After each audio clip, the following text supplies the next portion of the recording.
De Saint-Tujon en Bretagne. Voilà, j'observe à l'instant le professeur Dan, célèbre archéologue, qui est en train de faire des recherches. Nous allons nous approcher. Professeur Dan? Oui. J'étais en train de voir quel siècle vous cherchez. Alors, en fait, nous sommes ici sur une fouille très intéressante du début du XXe siècle, 21e siècle exactement. Et là, j'ai identifié un gisement remarquable du grand confinement du XXIe siècle sur lequel nous sommes en train de faire des fouilles qui ont révélé des pièces absolument fabuleuses, d'une grand état de conservation, absolument unique. C'était très intéressant. Je suis en train, voyez-vous, d'escaver des masques de protection dits masques bretons. Vous voyez, c'est un masque typique de Bretagne. Très intéressant, je vais m'approcher. Qui se portait ainsi, qui était muni de 2 cordelettes, qui permettait aux Bretons d'avoir un élément de prophylaxie d'excellente qualité. Mais je tiens à préciser que ce n'est pas tout. Cette fouille est très intéressante car elle nous a permis de trouver d'autres détails sur la façon dont on se protégeait pendant la grande épidémie. Et on a trouvé ici notamment des pièces d'un grand intérêt. Vous voyez, là, je viens de trouver ce matin même une boîte vide de gants fins jetables vinyle. Et on a eu la chance de trouver dans très bon état.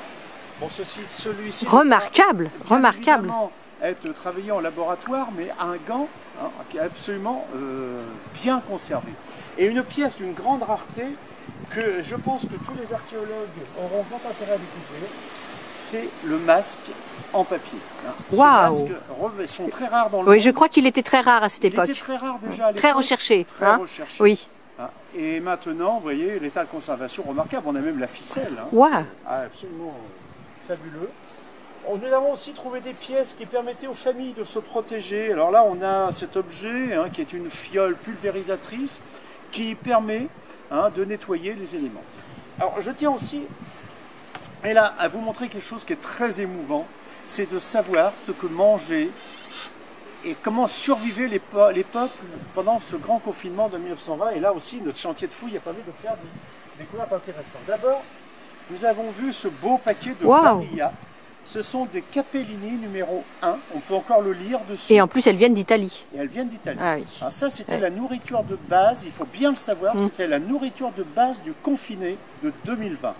Et une autre pièce d'une grande beauté, qui je pense va rejoindre les grands musées du monde, c'est cet élément voyez, qui nous permet de savoir ce qui permettait de subsister, de boire à cette époque.